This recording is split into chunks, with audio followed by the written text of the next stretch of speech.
Halo Cinephile, gimana kabarnya? Paling seneng deh kalau kalian baik-baik aja. Dan untuk kamu yang lagi kurang fit, semoga lekas sehat ya. Kali ini mau nyeritain film bergenre aksi komedi yang berjudul Extreme Job. Ketika perilisannya pada Februari 2019, film ini ramai sekali diperbincangkan di negaranya. Bahkan, Dewan Film Korea Selatan menetapkan film Extreme Job sebagai film terlaris kedua sepanjang masa karena telah ditonton 14,5 juta orang lebih tanpa didukung aktris rupawan. Seseru apa sih filmnya?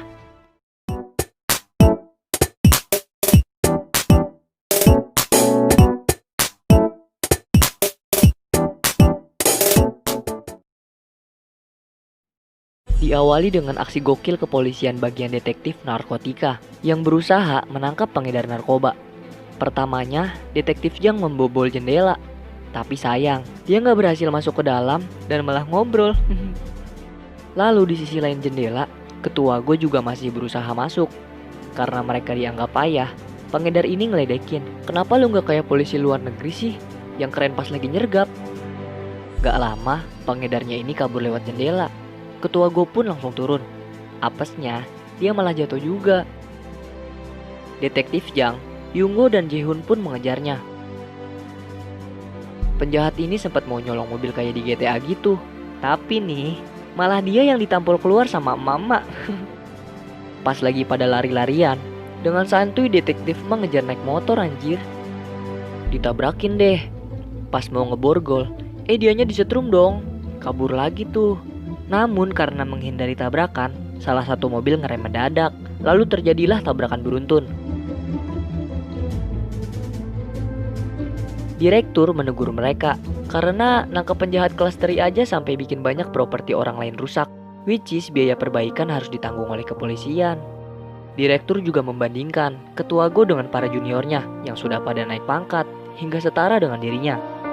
Setelah peneguran, mereka sempat cekcok gara-gara detektif mah ketahuan main judi pakai dana investigasi. Di tengah keributan tersebut, ketua Choi lewat. Lalu ia bilang kalau kinerja tim ketua Go suka gegabah dan akhirnya bikin kerugian banyak. Setelah mengejek, mereka ngajak semuanya makan bareng. Ketua Choi ternyata masih respect sama seniornya biar ketua Go bisa naik pangkat. Ia ingin bekerja sama dan nyuruh Go memata-matai Hong Sang-pil, yaitu bandar narkoba, agar mereka bisa menangkapnya. Syukur-syukur di Mube, kepala bandar narkotika yang rumornya akan kembali juga bisa tertangkap. Penyelidikan pun dimulai. Berhari-hari Juhon menyamar, dari mulai tukang sapu hingga teknisi. Yang lain mengintai di mobil, dan detektif Ma mengintai dari atas. Tapi aksinya ketahuan ibu-ibu yang mengira dia lagi mengintip. Gak lama, polisi datang akibat kesalahpahaman tersebut. Pas lagi debat, Ge Hong Sang-pil lewat. Karena mereka dalam penyamaran, di dalam mobil lah mereka mengaku sebagai polisi juga. Besoknya, mereka mengintai dari restoran ayam goreng dari pagi sampai malam. Mereka udah bete banget deh, tapi ternyata ada Limube. Mereka pun langsung rembukan. Ketua Go mau biar mereka aja yang bergerak, gak perlu memanggil tim yang lain, agar mereka gak dianggap remeh lagi. Dengan aturan, gak boleh gegabah, atau dana pensiun mereka akan lenyap. Saat Yungo mikir cara masuk ke dalam, ada kurir makanan masuk dengan santai. Lalu paman penjual ayam memberitahu kalau bangunan seberang sering pesan makanannya. Tanpa basa-basi, mereka pun mau ngelamar kerja di situ dengan niat biar gampang keluar masuk gedung. Tapi sayang, ini adalah hari terakhir si paman buka. Besok ia akan menjual restorannya karena sepi pengunjung. Semuanya bertekad untuk membeli restoran ini. Tapi ketua Go sendiri masih bimbang. Sepulangnya Go di rumah, istrinya nyindir dia gara-gara belum naik pangkat juga.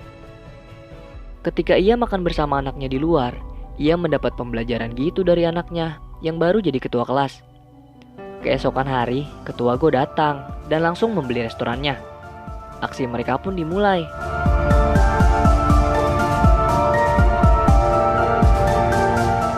Lagi asik-asik bikin laporan penyelidikan, ada pelanggan datang.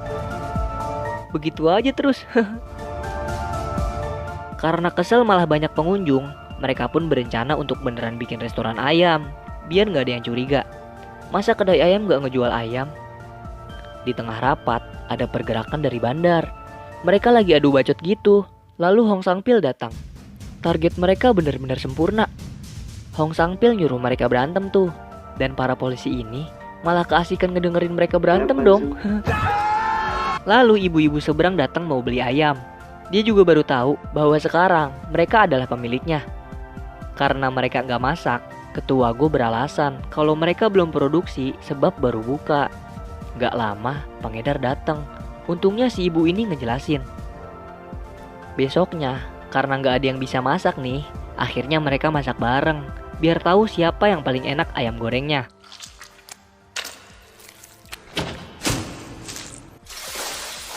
Setelah jadi, dicobain deh satu-satu. Pas dicoba ayam goreng punya detektif Mak, ternyata enak. Dia pun dipilih menjadi koki. Pelanggan pertama datang, namun dia mesen ayam bumbu. Bingung dong. Akhirnya detektif Mak bikin ayam bumbu tulang iga resep keluarganya.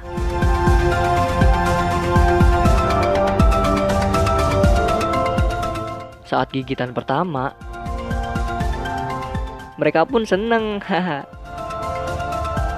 Tapi pengunjung kedai mereka malah rame banget dan kebanjiran orderan.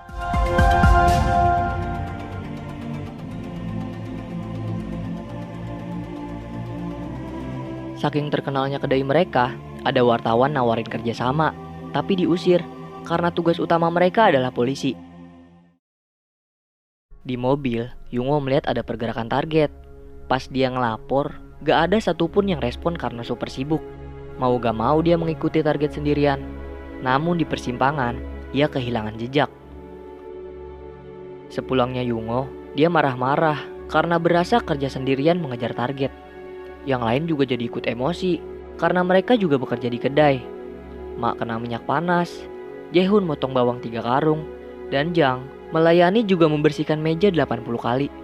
Yungo pun teriak karena makin hari bisnis mereka makin lancar.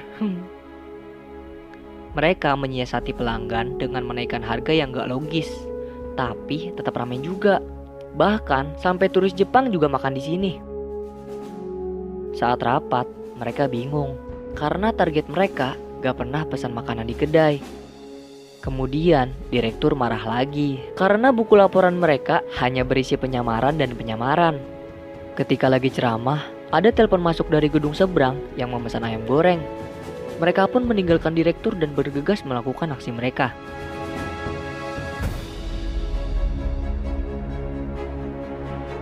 Tapi nih, ternyata yang pesan ibu-ibu.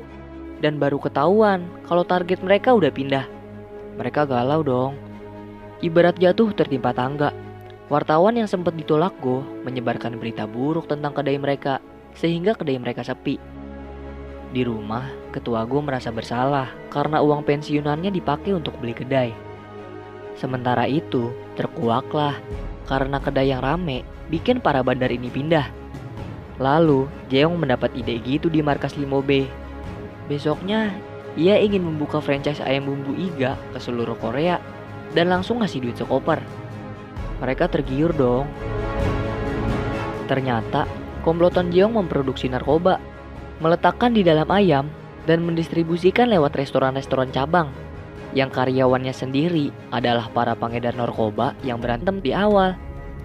Karena Ketua Go dan lainnya belum tahu, mereka asik aja menjalankan bisnis yang makin besar. Sementara itu, Limobe ketemuan sama Ted Chang. Dia ini juga ketua para bandar, persis seperti Limobe. Limobe bermaksud untuk bekerja sama agar pasar narkoba di Korea Selatan mereka semua yang kuasai. Di kedai cabang, para karyawan malas-malasan gitu kerjanya, bahkan sampai bikin para pelanggan kabur. Ya namanya juga bandar yang nyamar, karena ulah mereka tersebut bikin nama franchise resto ayamnya rusak. Lalu terenduslah kabar buruk oleh para detektif ini. Mereka pun langsung melakukan investigasi. Mereka makin curiga karena lebih banyak pesanan antar dibanding yang makan di restoran. Dan lebih anehnya, langsung dibuang sebelum dimakan. Esoknya, Ketua Go dan Yungo ke TKP dan menemukan bukti. Ternyata pelanggan mereka adalah pengonsumsi narkoba. Mereka pun melakukan investigasi lanjutan.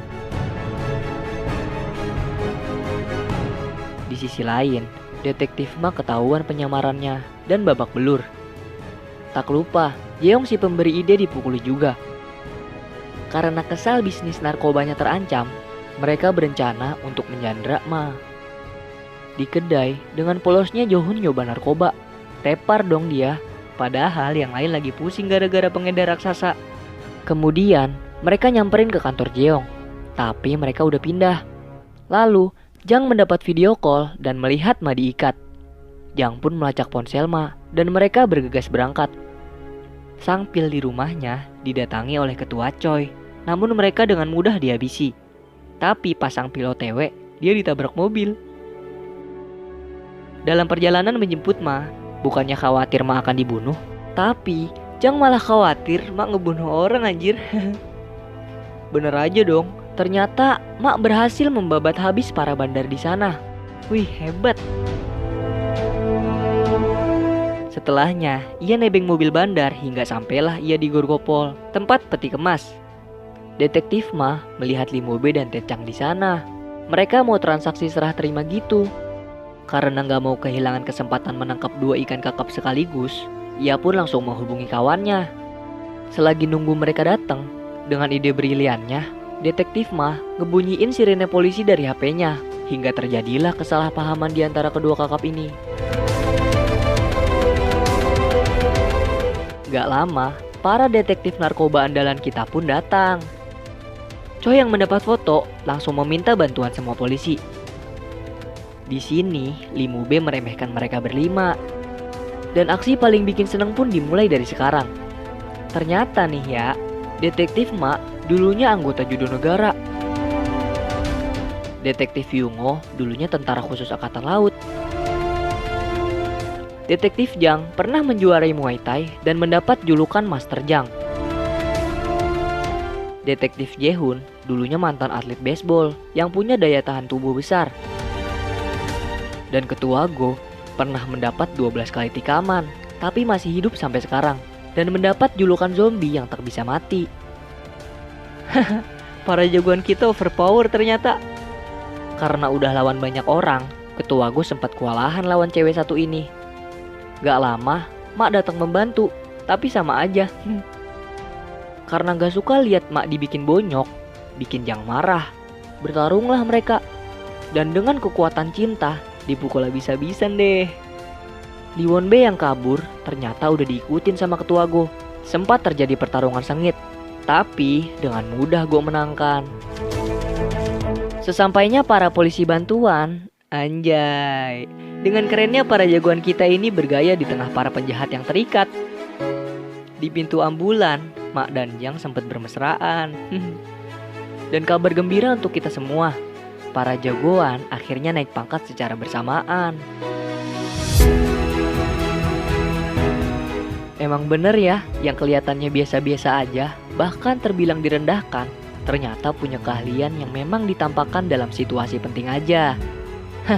Jadi keinget kiasan jangan lihat buku dari sampulnya. Kalau kamu suka sama video ini, pastikan untuk tekan like ya. Apresiasi dari kamu berguna banget bagi semangat kami.